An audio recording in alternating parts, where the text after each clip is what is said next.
The African Growth and Opportunities Act Summit concluded this weekend. The journey towards hosting the AGOA Forum in South Africa has been at times a bit tense in order to ensure the renewal of the trade agreement, which expires in 2025. But in a recent statement last week, US President Joe Biden said he supports that renewal. At the same time, Trade and Industry Minister Ebrahim Patel says the act needs to be updated in order to address a number of issues, at least for countries on the continent. For more on the minister's take, he joins us now live via our video link today. And Minister Patel, it's great to have you on the AM report. Thanks very much indeed for making time. I wonder how satisfied you are that some of these issues, including the harmonization of laws and making sure that small entities, smaller businesses are able to benefit from AGOA, how satisfied are you that these issues had enough attention at the AGOA Forum? Good morning to you and to the viewers, Ayanda. One of the big focus areas of this AGOA Forum was how to make it more inclusive, how to get more small businesses, young people into exports, into tapping the opportunities in the US market. And we did so because we recognize that there's a huge opportunity even on the African continent for us to trade more with each other. So if we can get an export focus and an export consciousness going among smaller businesses, there are huge markets to untap.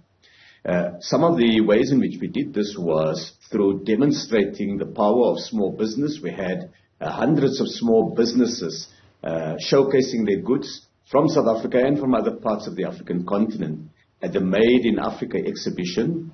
And we had dedicated sessions where we looked at how to access the AGOA benefits more. In addition to that, the Department of Trade, Industry and Competition is now going to be doing a number of road shows in different provinces and working with small businesses to try to upskill, export knowledge. And we've spoken to the Americans about having a facility that can unblock the challenges that smaller businesses may have. It's all about inclusion. Right.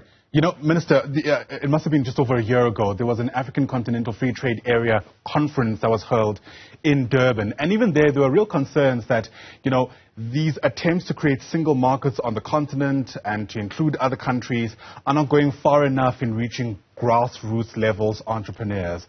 And as I mentioned, this was a couple of years ago, and it feels to me that the conversations haven't moved at all, at least insofar as the discussions are concerned at the AGOA Forum last week.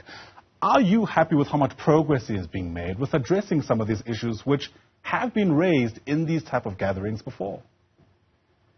Yes, I think there's a number of things that we're quite happy has moved forward very, very significantly. You will recall, Ayanda, that intra-Africa trade fair was held about a year ago in Durban. Since then, we've launched a network of black exporters that are largely small and medium-sized businesses, and many of them are now beginning to export to other neighboring countries and elsewhere on the African continent. So we're banking that. We're taking that as a positive move forward, and we now need to be able to take the jump across the Atlantic, to have that skill and that expertise that's developing in the export area to be available to go into the world's biggest consumer market, which is, of course, the United States. There are examples of smaller businesses thriving in the US, but we need to scale it up. It's still too small, and we're doing it in a few ways. One of the ways is to get large businesses to partner with smaller businesses to pull their product in the supply chain. But the other idea that's come up in the AGOA Forum is, can we develop small business to small business partnerships between African businesses, including South African businesses, and American businesses. And there's a lot of appetite for that, and it's a matter of now raising a little bit of resources that can look at this. Speaking about appetite... sorry there for interrupting you.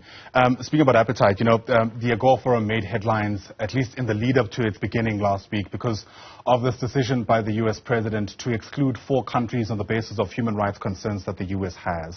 I wonder what South Africa's response to that is, at least on a principled level, and whether or not you're worried about the impact that this might have on the existence of this trade agreement moving forward.